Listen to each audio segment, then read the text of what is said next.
Mr. Storer, Mr. McWilliams, other distinguished platform guests, ladies and gentlemen.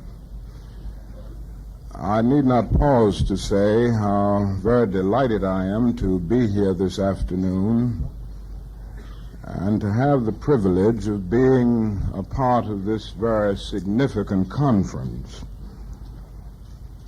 And in the very beginning, I want to express my deep personal appreciation to my friend Robert Vaughn for these very kind and gracious words of introduction. It's always good to be in California and to renew old friendships and fellowships, and I'm happy to share the platform with friends that I've known all along. I see Jack Tenner's here with us today, and he's been a great supporter of our work in the Southern Christian Leadership Conference. You know, he's a great fundraiser, and one evening, we were having a fundraising meeting at the home of Burt Lancaster, and when he got to making the appeal, my associate Ralph Abernathy said, "You sound like a good Baptist preacher." So whenever he talks to you about money, you better hold your pocketbook very closely. But we're happy to be here with all of these friends. And of course, whenever I come to California, particularly when I take the flight out of New York or Chicago, I'm always happy to get on the ground because the flight over the Rockies, you know, is usually very turbulent. And after a turbulent flight, I'm always happy to land. I don't want to give anybody here the impression that I don't have faith in God in the air. It's simply that I've had more experience with him on the ground.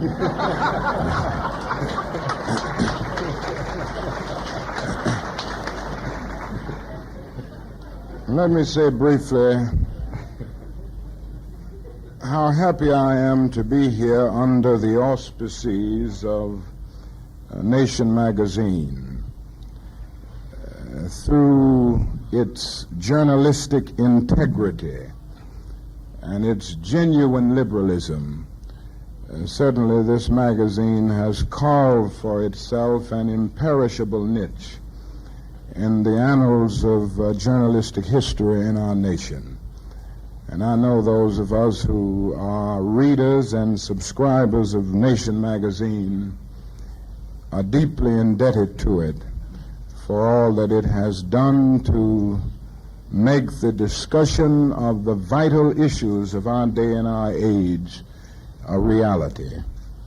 I think we can all say, I'm sure Nation would appreciate that applause you're about to give. And certainly in these days of emotional tension, when the problems of the world are gigantic in extent and chaotic in detail, there is no greater need than for sober thinking, healthy debate, creative dissent, and enlightened discussion. And I think this is why this particular symposium is so important. And so this afternoon I would like to speak to you candidly and I hope forthrightly about our present involvement in Vietnam. And I have chosen as a subject from which to speak the casualties of the war in Vietnam. We are certainly all aware of the nightmarish physical casualties of this war. We see them in our living rooms and all of their tragic dimensions on television screens, and we read about them on our subway and bus rides in daily newspaper accounts. We see the rice fields of a small Asian country being trampled at will and burned at whim. We see grief-stricken mothers with crying babies clutched tightly in their arms as they watch their little huts burst forth into flames. We see the fields and valleys of battle being painted with humankind's blood.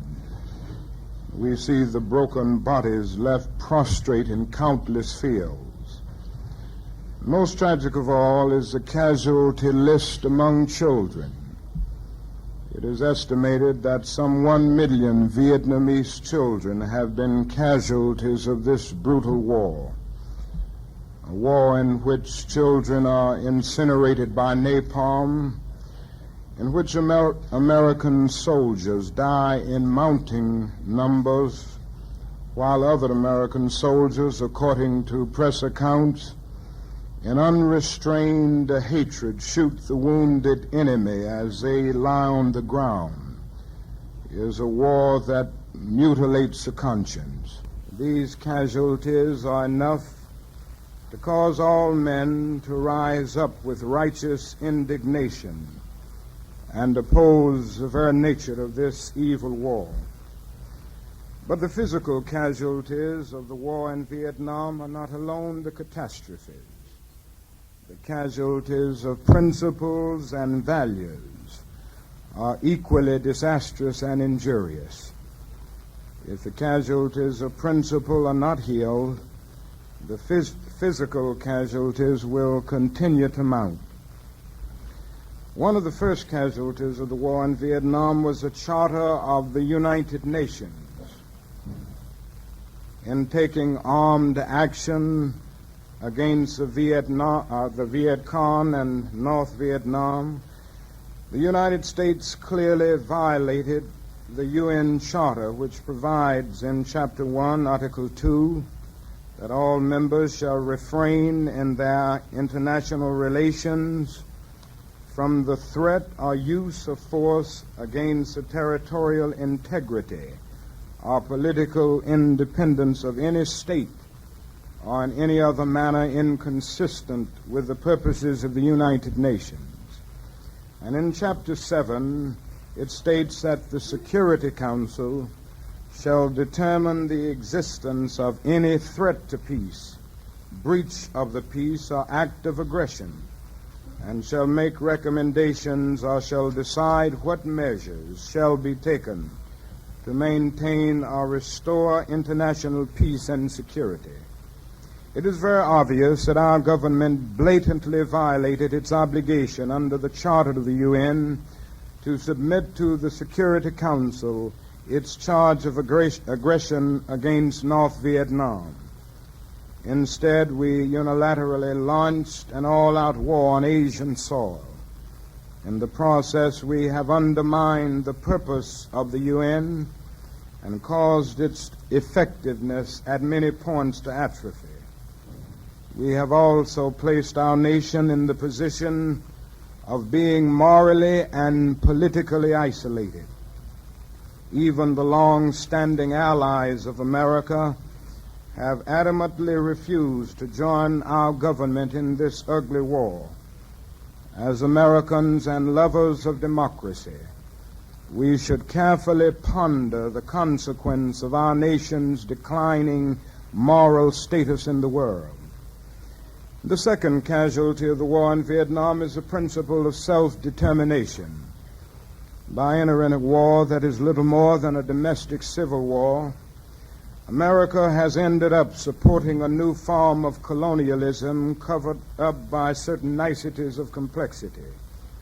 Whether we realize it or not, our participation in the war in Vietnam is an ominous expression of our lack of sympathy for the oppressed, our paranoid anti-communism, our failure to feel the ache and anguish of the have-nots. It reveals our willingness to continue participation in neo-colonialist adventures. A brief look at the background and history of this war reveals with brutal clarity the ugliness of our policy. The Vietnamese people proclaimed their own independence in 1945 after the combined French and Japanese occupation. and before the Communist Revolution in China. They were led by the now well-known Ho Chi Minh. Even though they quoted the American Declaration of Independence in their own document of freedom, we refused to recognize them. Instead, we decided to support France in its reconquest of her former colony. President Truman felt then that the Vietnamese people were not ready for independence. And we again fell victim to the deadly Western arrogance that has poisoned the international atmosphere for so long. With that tragic decision, we rejected a revolutionary government seeking self-determination, and a government that had been established not by China, for whom the Vietnamese people have no great love, but by clearly indigenous forces that included some communists. For 9 years following 1945, we denied the people of Vietnam the right of independence.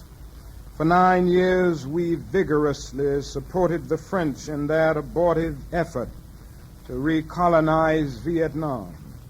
Before the end of the war, we were meeting 80% of the French war costs. Even before the French were defeated at Dien Bien Phu, they began to despair of their reckless action. But we did not. We encouraged them with our huge financial and military supplies to continue the war even after they had lost the will. And during this period, United States governmental officials began to brainwash the American public. John Foster Dulles assiduously sought to prove that Indochina was essential to our security against the Chinese Communist peril. When a negotiated settlement of the war was reached in 1954 through the Geneva Accord, it was done against our will. After doing all that we could to sabotage the planning for the Geneva Accord, we finally refused to sign it. Soon after this, we helped install Premier Diem. We supported him in his betrayal of the Geneva Accord and his refusal to have the promised 1956 election. We watched with approval as he engaged in ruthless and bloody persecution of all opposition forces. When Diem's infamous actions finally led to the formation of the National Liberation Front, the American public was duped into believing that the civil rebellion was being waged by puppets from Hanoi. As Douglas Pike wrote, and horrid Americans helplessly watched Diem tear apart the fabric of Vietnamese society more effectively than the communists had ever been able to do. It was the most efficient act of his entire career. Since Diem's death, we have actively supported another dozen military dictatorships, all in the name of fighting for freedom. When it became evident that these regimes could not defeat the Viet Cong, we began steadily to increase our forces, calling them military advisors rather than soldiers. Today we are fighting an all-out war, undeclared by Congress. We have well over 300,000 American servicemen fighting in that benighted and unhappy country. American planes are bombing the territory of another country, and we are committing atrocities equal to any perpetrated by the Viet Cong. This is the third largest war in American history. All of this reveals that we are in an untenable position, morally and politically. We are left standing before the world glutted by our own barbarity. We are engaged in a war that seeks to turn the clock of history back and perpetuate white colonialism. And the greatest irony and tragedy of it all is that our nation, which initiated so much of the revolutionary spirit of the modern world, is now cast in the mold of being an arch anti-revolutionary. A third casualty of the war in Vietnam is the Great Society. This confused war has played havoc with our domestic destinies. Despite feeble protestations to the contrary, the promises of the Great Society have been shot down on the battlefields of Vietnam. The pursuit of this widened war has narrowed domestic welfare programs, making the poor, white and Negro, bear the heaviest burdens both at the front and at home. And while the anti-poverty program is cautiously initiated, zealously supervised and evaluated for immediate results, billions are liberally expended for this ill-considered war. The recently revealed misestimate of the war budget amounts to $10 billion for a single year. This error alone is more than 5 times the amount committed to anti-poverty programs. The security we profess to seek in foreign adventures, we will lose in our decaying cities. The bombs in Vietnam explode at home. They destroy the hopes and possibilities for a decent America. If we reversed investments and gave the armed forces the anti-poverty budget, the generals could be forgiven if they walked off the battlefield in disgust. Poverty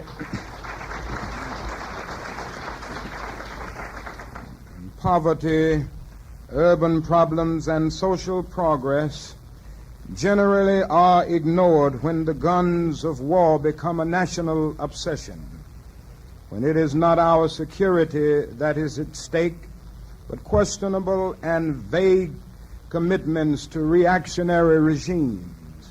Values disintegrate into foolish and adolescent slogans. It is estimated that we spend $322,000 for each enemy we kill, while we spend in the so-called war on poverty in America only about $53 for each person classified as poor. We have escalated the war in Vietnam and de-escalated the skirmish against poverty. It challenges the imagination to contemplate what lives we could transform if we were to cease killing. At this moment in history, it is irrefutable that our world prestige is pathetically frail. Our war policy excites pronounced contempt and aversion virtually everywhere, even when some national governments, for reasons of economic and diplomatic interest, do not condemn us. Their people, in surprising measure, have made clear they do not share the official policy. We are isolated in our false values in a world demanding social and economic justice. We must undergo a vigorous reordering of our national priorities. A fourth casualty of the war in Vietnam is the humility of our nation. Through rugged determination, scientific and technological progress, and dazzling achievements, America has become the richest and most powerful nation in the world. We have built machines that think and instruments that peer into the unfathomable ranges of interstellar space. We have built gargantuan bridges to span the seas and gigantic buildings to kiss the skies. Through our airplanes and spaceships, we have dwarfed distance and placed time in chains. And through our submarines, we have penetrated oceanic depths. This year, our national gross product will reach the astounding figure of $780 billion. All of this is a staggering picture of our great power. But honesty impels me to admit that our power has often made us arrogant as a nation. We feel that our money can do anything. We arrogantly feel that we have everything to teach other nations and nothing to learn from them. We often arrogantly feel that we have some divine messianic mission to police the whole world. We are arrogant in not allowing young nations to go through the same growing pains, turbulence, and revolution that characterized our history. We are arrogant in our contention that we have some sacred mission to protect people from totalitarian rule, while we make little use of our power to end the evils of South Africa and Rhodesia, and while we in fact support dictatorships with guns and money under the guise of fighting communism. We are arrogant in professing to be concerned about the freedom of foreign nations while not setting our own house in order. Many of our senators and congressmen vote joyously to appropriate billions of dollars for war in Vietnam. And these same senators and congressmen vote loudly against a fair housing bill to make it possible for a Negro veteran of Vietnam to purchase a decent home. We arm Negro soldiers to kill on foreign battlefields, but offer little protection for their relatives from beatings and killings in our own South. We are willing to make the Negro 100% of a citizen in warfare, but reduce him to 50% of a citizen on American soil. Of all the good things in life, the Negro has approximately one half those of whites. Of the bad, he has twice that of whites. And thus half of all Negroes live in substandard housing, and he has half the income of whites. When we turn to the negative experiences of life, the Negro has a double share. There are twice as many unemployed. The rate of infant mortality among Negroes is double that of whites. There were twice as many Negroes in combat in Vietnam at the beginning of 1967, and twice as many died in action in proportion to their numbers in the population as whites. All of this reveals that our nation has not yet used its vast resources of power to end the long night of poverty, racism, and man's inhumanity to man.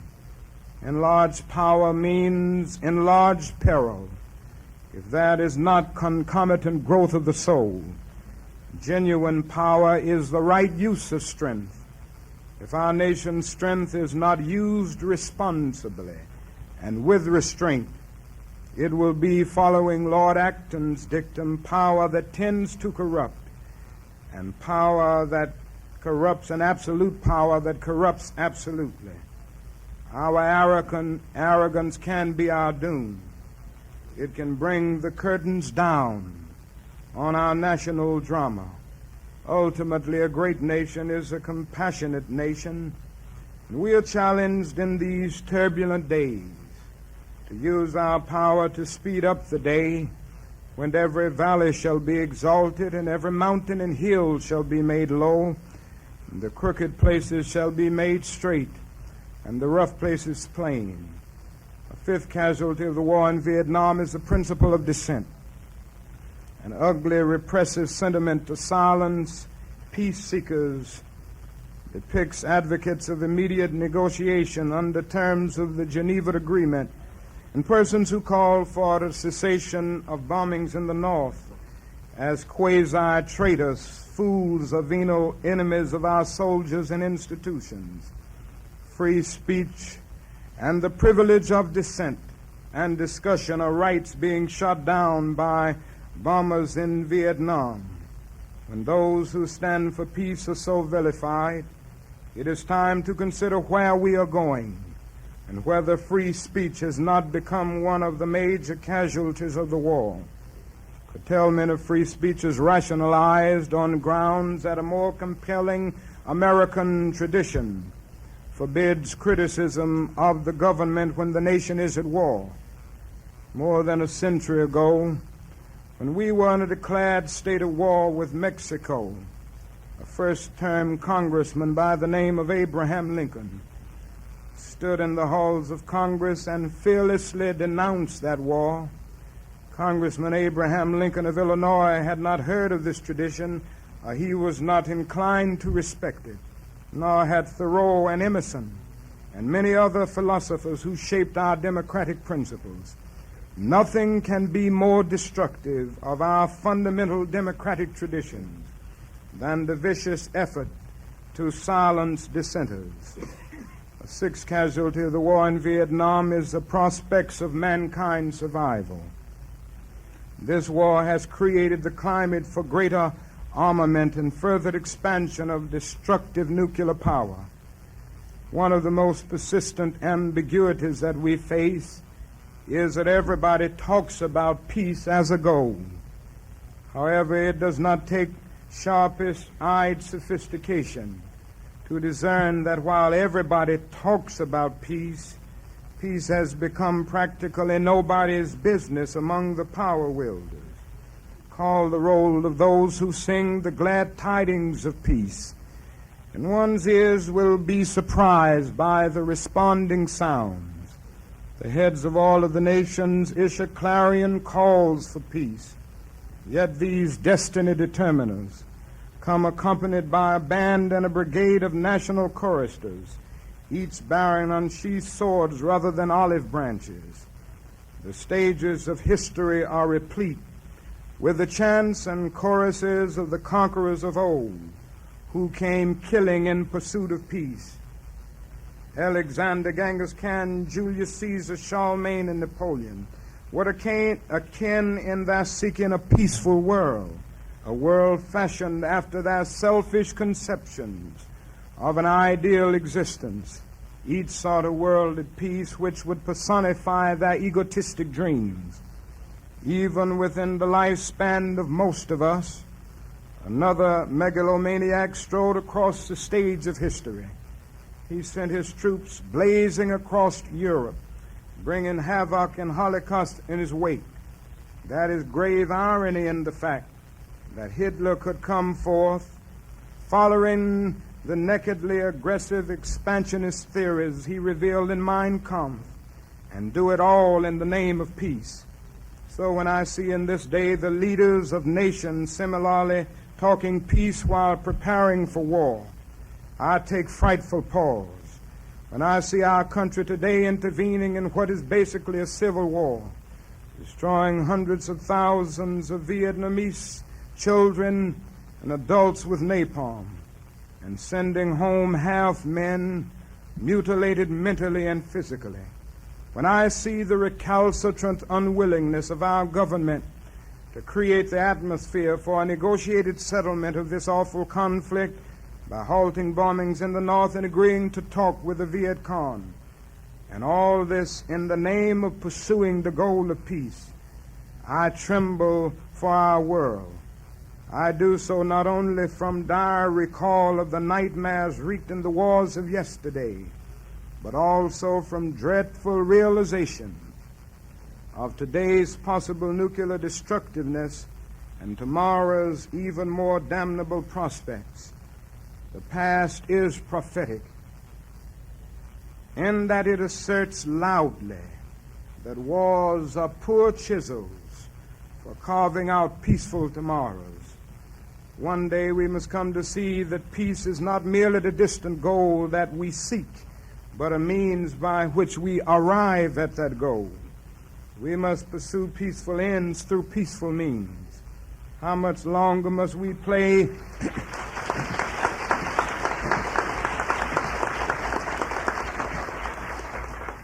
How much longer must we play at deadly war games before we heed the plaintive pleas of the unnumbered dead and maimed of past wars?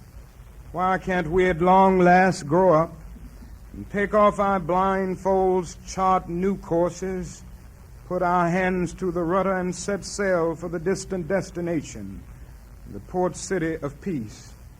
President John F. Kennedy said on one occasion, mankind must put an end to war, or war will put an end to mankind. How true this is. Wisdom born of experience should tell us that war is obsolete. There may have been a time when war served as a negative good by preventing the spread and growth of an evil force, but the destructive power of modern weapons eliminates even the possibility that war may serve as a negative good. If we assume that life is worth living and that man has a right to survive, then we must find an alternative to war. In a day when vehicles hurtle through outer space and guided ballistic missiles carve highways of death through the stratosphere, no nation can claim victory in war. A so-called limited war will leave little more than a calamitous legacy of human suffering, political turmoil, and spiritual disillusionment. A world war, God forbid, will leave only smoldering ashes as a mute testimony of a human race whose folly led inexorably to ultimate death. So if modern man continues to flirt unhesitatingly with war, he will transform his earthly habitat into an inferno such as even the mind of Dante could not imagine. I do not wish to minimize the complexity of the problems that need to be faced in achieving disarmament and peace, but I think it is a fact that we shall not have the will, the courage, and the insight to deal with such matters unless in this field we are prepared to undergo a spiritual and a mental reevaluation, a change of focus, which will enable us to see that the things which seem most real and powerful are indeed now unreal and have come under the sentence of death. We need to make a supreme effort to generate the readiness, indeed the eagerness, to enter into the new world which is now possible. We will not build a peaceful world by following a negative path.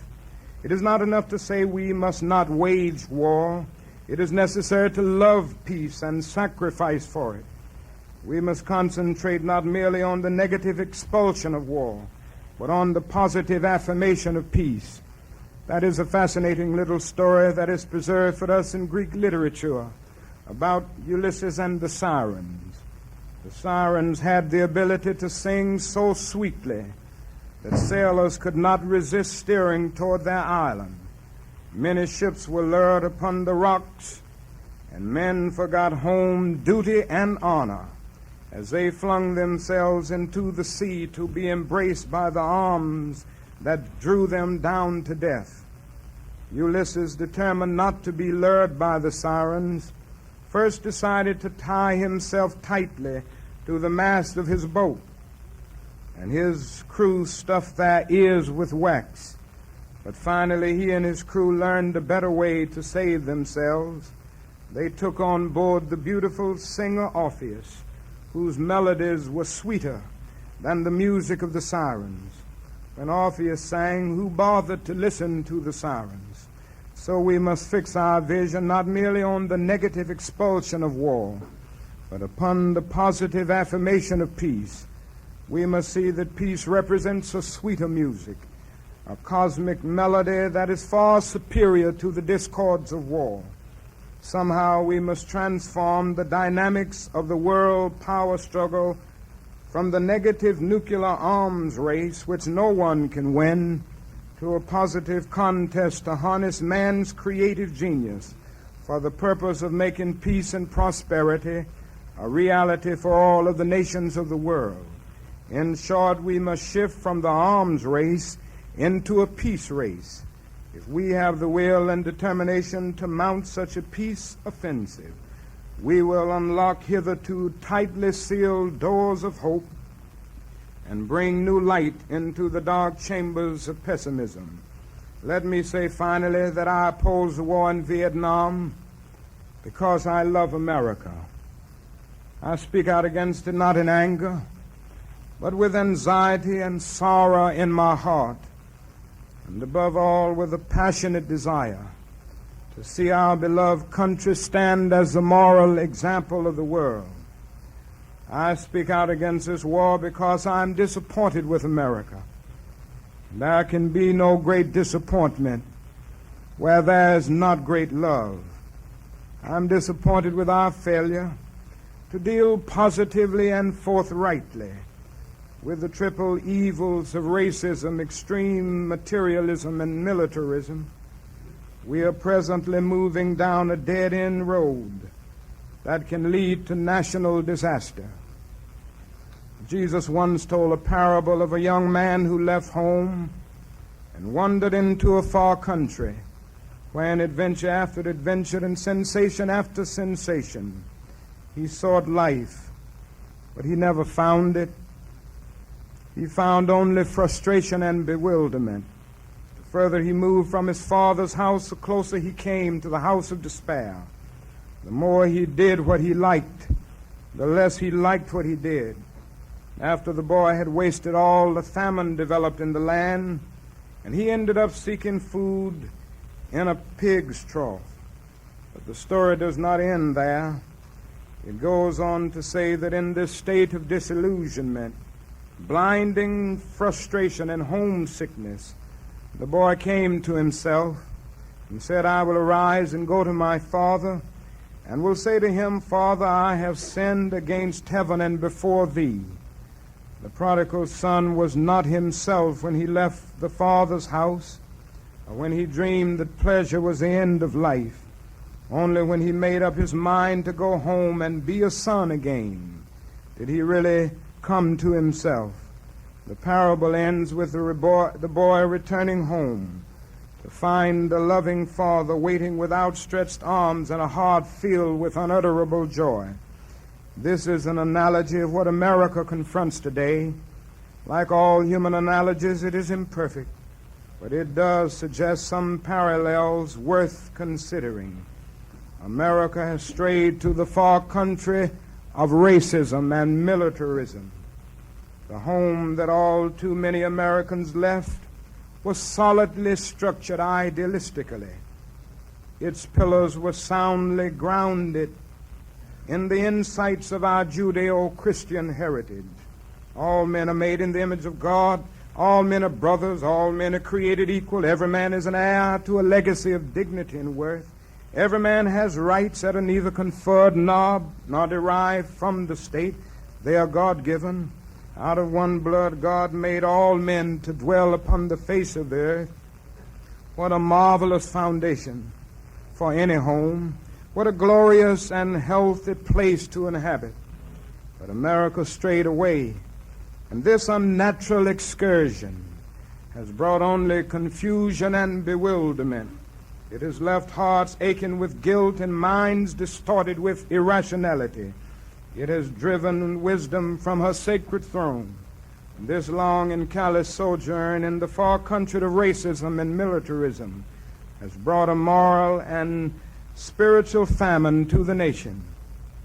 It is time for all people of conscience to call upon America to return to her true home of brotherhood and peaceful pursuits. We cannot remain silent as our nation engages in one of history's most cruel and senseless wars. America must continue to have, during these days of human travail, a company of creative dissenters. We need them because the thunder of their fearless voices will be the only sound stronger than the blasts of bombs and the clamor of war hysteria. Those of us who love peace must organize effectively as the war hawks. As they spread the propaganda of war, we must spread the propaganda of peace. We must combine the fervor of the civil rights movement with the peace movement. We must demonstrate, teach, and preach until the very foundations of our nation are shaken.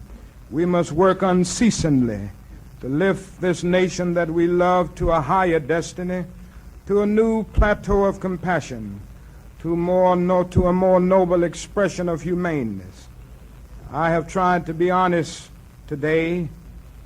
To be honest is to confront the truth. To be honest is to realize that the ultimate measure of a man is not where he stands in moments of convenience and moments of comfort, but where he stands in moments of challenge and moments of controversy. However unpleasant and inconvenient the truth may be, I believe we must expose and face it if we are to achieve a better quality of American life. Just the other day, the distinguished American historian Henry Steele Commager told the Senate committee, and I quote, "Justice Holmes used to say that the first lesson a judge had to learn was that he was not God. We do tend, perhaps more than other nations, to transfer our wars into crusades. Our current involvement in Vietnam is cast increasingly into a moral mold. It is my feeling that we do not have the resources, material, intellectual, or moral, to be at once an American power, a European power, and an Asian power." I agree with Mr. Cummings, and I would suggest that that is another kind of power that America can and should be. It is a moral power, a power harnessed to the service of peace and human beings, not an inhuman power unleashed against defenseless people. All of the world knows that America is a great military power. We need not be diligent in seeking to prove it. We must now show the world our moral power. That is an element of urgency in our redirecting American power. We are now faced with the fact that tomorrow is today. We are confronted with the fierce urgency of now. In this unfolding conundrum of life and history, there's such a thing as being too late. Procrastination is still the thief of time. Life often leaves us standing bare, naked, and dejected with a lost opportunity. The tide in the affairs of men does not remain at flood, it ebbs. We may cry out desperately for time to pause in her passage, but time is adamant in every plea. It rushes on. Over the bleached bones and cluttered wreckage of numerous civilizations are written the pathetic words, "Too late." There is an invisible book of life that faithfully records our vigilance or our neglect. The moving finger writes, and having writ moves on. We still have a choice today: nonviolent coexistence, a violent co-annihilation. History will record the choice we make. It is still not too late to make the proper choice. If we decide to become a moral power, we will be able to transform the jangling discords of this world into a beautiful symphony of brotherhood. If we make the wise decision, we will be able to transform our pending national and cosmic elegy into a creative psalm of peace. This will be a glorious day. If we will only do it, we will speed up the day when all of God's children, black men and white men, Jews and Gentiles, Protestants and Catholics, Easterners and Westerners, will be able to join hands and sing in the words of the old Negro spiritual, "Free at last, thank God Almighty, we are free at last."